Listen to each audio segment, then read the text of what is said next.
langis eh. Yan na po, ang sobrang dumi. Nagmugagana. Yung filter, may filter.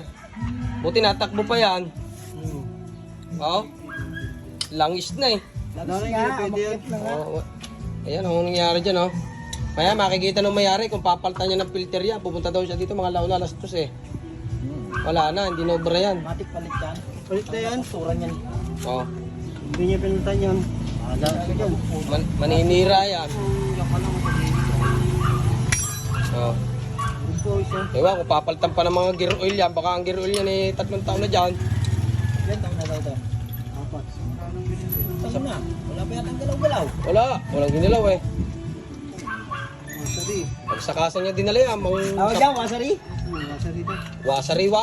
Pagsakasan nila, mga 10,000 na hatol dyan ah. Baka hindi lang. Mga doble yan. Baka hindi lang. Oh. Ano, hindi na kailangan ng rubber mallet natin dyan, pinagbabawal na technique. Pumartil yung claw hammer na. Wasari na rubber mallet. Ayan po, wala tayong magagawa dyan. Lagito ka na lang. Lagito ka. Yan, yun. Isang lagitok lang. Isang tornilyo pa yata. Sa gitna, wala. Meron na. Surprise! Aba. Belt. Okay pa. Pinalitan naman ang belt. Hindi, dito lang daw yun eh.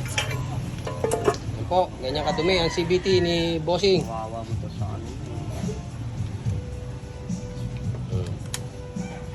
Tanggalin po at lilitin. Sige po.